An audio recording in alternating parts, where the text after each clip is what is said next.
Hello दोस्तों, आपके अपने यूट्यूब चैनल यूपीएससी नेट में स्वागत है। और आज हम बात करने वाले हैं टू द पॉइंट प्रोग्राम के माध्यम से मोस्ट इंपोर्टेंट करंट अफेयर्स की। किसकी बात करेंगे? मोस्ट इंपोर्टेंट करंट अफेयर्स की बात करने वाले हैं। अपने आप में क्यों इंपोर्टेंट है इसको देख लेते हैं। यहाँ पे बात की गई है केरलम। आप लोगों ने थंबनेल देख क्या हुआ, केरल राज्य का नाम बदला जा रहा है। और केरल राज्य का जो नाम हुआ केरलम क्यों रखा जा रहा है, इसके पीछे रहस्य क्या है और अन्य राज्यों पर क्या प्रभाव पड़ेगा, क्या केंद्र ने इसकी सहमति दे दी है, राज्यों की समर्थन की जरूरत होती है, इसकी यहाँ पे हम पूरी डिटेल से बात करेंगे। सबसे पहले इसको हम बात करेंगे, जो देखेंगे चर्चा में क्यों है, उसके बाद प्रमुख बिंदु को देखेंगे। उसके बाद नामों की उत्पत्ति की बात करेंगे, किस तरीके से नाम उत्पत्ति होती है, और राज्यों की मांगों की बात करेंगे, राज्य की मांग क्या है, और 1947 के बाद की जो केरल राज्य की स्थिति रही है उसकी हम बात करेंगे। तो पूरी डिटेल से बात करेंगे, जो कि आपके पीटी प्लस मेंस, याद रखिएगा पीटी प्लस मेंस के पॉइंट ऑफ व्यू से बहुत ही ज्यादा ये वीडियोस आपके लिए इंपॉर्टेंट और महत्वपूर्ण होने वाली है। पीटी के लिहाज से आप लोगों को यहाँ पे की फैक्ट मिलेंगे, की पॉइंट मिलेंगे, जो कि आप जैसे डेट ऑफ बर्थ हो जाएगी, आपकी की पॉइंट के माध्यम से होंगे, जो आपके पीटी के लिहाज से बहुत ज्यादा महत्वपूर्ण हो जाती है। मेंस के लिहाज से क्या होगा कि आप लोगों को इस तरीके से डायमेंशंस मिल जाएंगे कि जैसे आप अगर मेंस का आंसर राइटिंग कर रहे हैं तो आप यहाँ से कूट के तौर पर किसी चीजों को उठा के सीधे तौर पर मेंस में डाल सकते हैं, जो कि आपके आंसर को बेहद ही आकर्षण पूर्वक बना देगा। यहाँ पे चर्चा पे चलने से पहले अगर आप लोग चैनल पे नए हैं, चैनल को सब्सक्राइब नहीं किया है सब्सक्राइब कीजिए, वीडियो पसंद आए लाइक कीजिए, बेल आइकन में प्रेस कर लीजिए, जिससे कि आने वाले वीडियोस पर नोटिफिकेशन वगैरह आप लोगों को मिलता रहे। क्योंकि हमारी क्या है कि एनसीईआरटी की एमसीक्यू चल रहे हैं, एनसीईआरटी के जो एमसीक्यू यहाँ पे चल रहे हैं, और एमसीक्यू के साथ साथ वहां पे हम व्याख्या एक्सप्लेन की भी बात करते हैं, जो कि आपके एग्जाम के लिए बहुत ही ज्यादा महत्वपूर्ण है। इसलिए डिस्क्रिप्शन में लिंक है, आप लोग एक बार जाके देखिएगा, पसंद आए तो आप लोग कंटिन्यूस करिएगा उसको, और पसंद नहीं आए कमेंट में आप लोग बताइएगा कि ये चीज इसमें परिवर्तन करिए, तो मैं उस पर विचार करके परिवर्तन जरूर करूंगा। ठीक है, अब सबसे पहले हम बात कर लेते हैं चर्चा में क्यों है। तो केरल की जो विधानसभा है उसने राज्य का नाम बदलकर केरलम करने का प्रस्ताव पारित किया हुआ है। क्या नाम रखेगा? यहाँ पे रखिएगा केरलम नाम रखने का यहाँ पे प्रस्ताव पारित कर दिया गया है। अब केरल का एम बाद में लगा दिया गया, बस केरलम हो जाएगा, लेकिन बहुत ज्यादा महत्वपूर्ण हो सकता है क्वेश्चन। आप जो डायग्राम में फोटो देख रहे हैं वो केरल के सारे कहीं ना कहीं लोक नाट्य वगैरह मंच हैं, जो कहीं ना कहीं सांस्कृतिक को प्रदर्शित करते हैं, महत्वपूर्ण है। तो केरल विधानसभा ने नाम बदलने के लिए केरलम नाम रखा हुआ है। अब इसके हम प्रमुख बिंदु की बात करते हैं। तो केरल के जो मुख्यमंत्री हैं उनके द्वारा बताया गया केरल का नाम बदलकर केरलम करने का प्रस्ताव सर्वसम्मति से विधानसभा में पारित किया गया। याद रखिएगा, सर्वसम्मति से विधानसभा में पारित किया गया है। किसी भी राज्य का नाम बदलने के लिए केंद्रीय गृह मंत्रालय से मंजूरी की जरूरत होती है। कहाँ की जरूरत होती है? याद रखिएगा, अब आप लोगों के लिए ये चीज पीढ़ी के लिए हो गया है कि केंद्रीय गृह मंत्रालय से मंजूरी की जरूरत होती है अगर किसी का भी राज्य का नाम अगर बदलना है। तो एग्जाम में कभी भी आए तो आप बता सकते हैं कि राज्य का नाम बदलने के लिए किसकी मंजूरी की आवश्यकता होती है। तो आप ऑप्शन होंगे तो आपको याद रख के जाना है, केंद्रीय गृह मंत्रालय की मंजूरी की आवश्यकता यहाँ पे जरूरत पड़ती है। नेक्स्ट बात करें तो केरल विधानसभा ने एक प्रस्ताव पारित किया हुआ है, केंद्र से संविधान और सभी कार्यालय रिकॉर्ड में राज्य का नाम बदलकर केरलम करने का जो आग्रह है वो किया हुआ है। किसने किया? केरल विधानसभा ने किया, क्योंकि प्रस्ताव पारित कर दिया है। तो केंद्र से संविधान द्वारा और सभी के जो कार्यालय के रिकॉर्ड हैं, क्योंकि बहुत सारे कामकाज चलते हैं जहां पे केरल अभी तक बोला जाता था, लेकिन केरलम करने का आग्रह वहां पे किया गया। प्रस्ताव में केंद्र सरकार ने 8वीं अनुसूची के तहत शामिल सभी भाषाओं में राज्य का नाम केरलम के रूप में उपयोग करने का आग्रह भी कर दिया है। तो याद रखिएगा, केंद्र ने भी मान लिया है कि इसका नाम केरलम कर दिया गया है और इसका नाम केरल उन्होंने स्वीकार कर लिया है। नेक्स्ट प्रमुख बिंदु की बात करें तो प्रस्ताव के अनुसार मलयालम में केरल का नाम केरलम 1 नवंबर 1956 को भाषा के आधार पर राज्यों का गठन किया गया था। उस दिन केरल स्थापना दिवस के रूप में मनाया जाता है। तो कब मनाया था? केरल स्थापना दिवस 1 नवंबर 1956 को स्थापना हुई थी, उसी दिन इसको स्थापना दिवस के रूप में भी मनाया जाता है। देखो आप लोगों के पास की पॉइंट भी मिल रही है ना। स्वतंत्रता संग्राम के समय से ही मलयालम भाषी समुदाय के लोग केरल राज्य की मांग की जाती रही थी।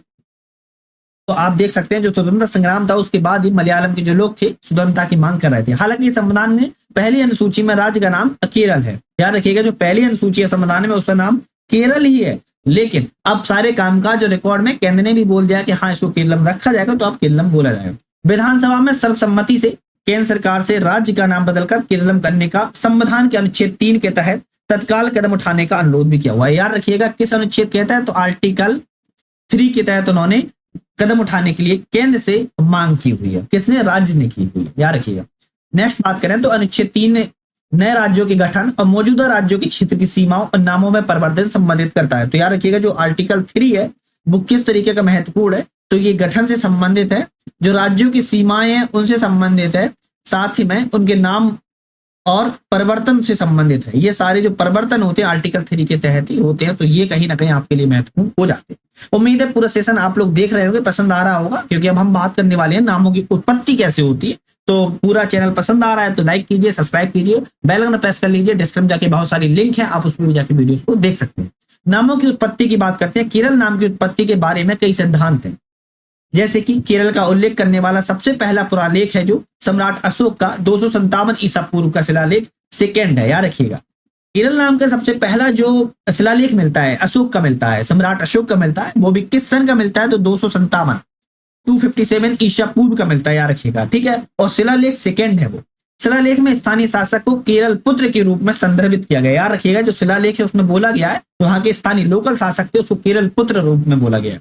चेर राजवंश का संदर्भ होते हुए भी चेर का पुत्र भी कहा जाता है, याद रखिएगा, चेर पुत्र भी कहा जाता है। तो कहीं ना कहीं ये केरल से भी संबंधित, अशोक से भी संबंधित होता है, जो आपके जानने के लिए भी और महत्वपूर्ण होता है। क्योंकि आप मेंस का अगर आंसर राइटिंग करते हैं, किसकी, मेंस की आंसर राइटिंग करते हैं, तो उसमें आप कूट के तौर पर शब्दों को डाल सकते हैं।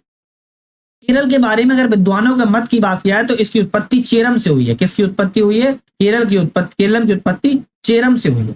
पहला मलयालम अंग्रेजी शब्द को प्रकाशित करने वाले जर्मन विद्वान डॉक्टर हरमन गुंडवर्ट ने केरम शब्द चेरम का कन्नड़ रूप बताया, याद रखिएगा। उन्होंने कहा केरम जो शब्द है वो चेरम का एक कन्नड़ रूप है। तो आप देख सकते हैं इनकी उत्पत्ति के बारे में कई अपने अपने अलग मत हैं, अपने अपने अलग अलग विद्वानों ने अपनी अपनी अलग राय दी है। तो कहीं ना कहीं ये आप कूट के तौर पर भी डाल सकते हैं। अगर राज्य की मांग की बात किया, राज्य की मांग क्यों उठ रही है, क्या महत्वपूर्ण है, तो मलयालम बोलने वाले जो लोग हैं इस क्षेत्र के विभिन्न राजाओं और रियासतों द्वारा शासन किया गया था, याद रखिएगा। जो मलयालम बोलने वाले लोग हैं इस क्षेत्र के विभिन्न राजाओं और रियासतों के द्वारा शासन किया गया था। 1920 के दशक में एकीकृत मतलब इंटीग्रेटेड केरल आंदोलन हुआ, उन्हें गति पकड़ी और मलयालम भाषी लोगों को एक अलग राज्य की मांग करने के लिए उन्होंने हुस्कार या फिर कहें तो मांग उठा दी थी कि एक अलग राज्य की मांग उन्होंने अड़ दी थी 1920 के दशक में ही, याद रखिए। इसके उद्देश्य की बात किया तो मालाबार, कोची और श्रावणकोर मतलब कि त्रावणकोर को एक क्षेत्र में एकीकृत करना था, इंटीग्रेटेड करना था इन तीनों क्षेत्रों को। केरलवासी एक ही भाषा जैसे कि सांस्कृतिक परंपराओं रीति रिवाजों को साझा करते हैं, याद रखिएगा। जो केरल के लोग हैं वो एक ही भाषा को, सांस्कृतिक परंपरा रीति रिवाजों को साझा करते हैं, जो ठीक है। इसलिए राज्य की मांग भी प्रारंभ हुई थी कब? 1920 के दशक से, याद रखिएगा। ये बात भूलिएगा कभी भी आप मेंस में अगर आंसर राइटिंग करते हैं तो आप इस सबको डाल सकते हैं।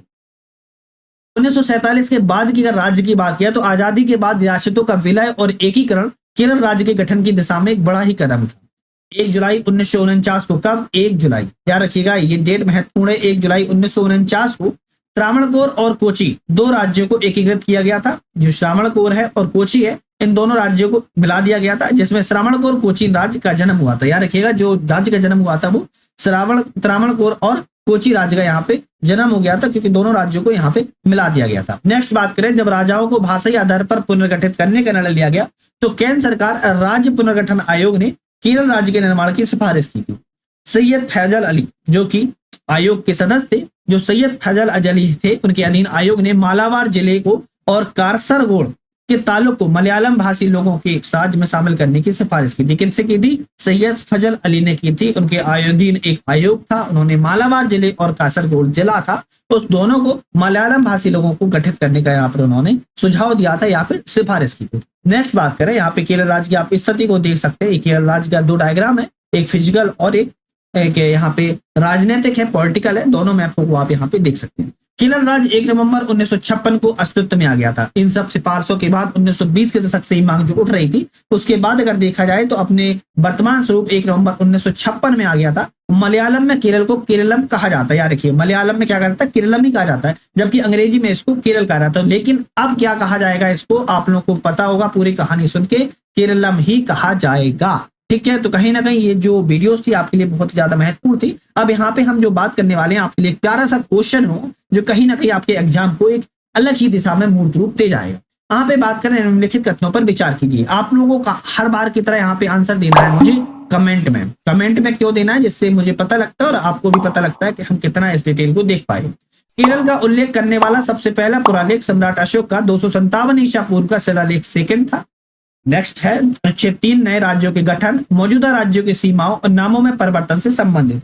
उपरोक्त में से कौन सा कथन सही है? केवल एक, केवल दो, एक और दो, दोनों, इनमें से कोई नहीं। आपको चारों में से एक आंसर का मुझे कमेंट में आंसर देना है। मैं लास्ट में आंसर आपका पिन कर दूंगा। ओके, पूरी वीडियो आपको पसंद आएगी, चैनल को सब्सक्राइब किया होगा, वीडियो पसंद लाइक किया होगा, बेल आइकन प्रेस कर लिया होगा, वीडियो को शेयर भी किया होगा अपने फ्रेंड्स को। नई वीडियो को पाने के लिए आप लोगों ने बेल आइकन पर प्रेस कर लिया होगा। एक नई वीडियो में फिर से मुलाकात करते हैं। वीडियो में बहुत बहुत धन्यवाद। Thank you.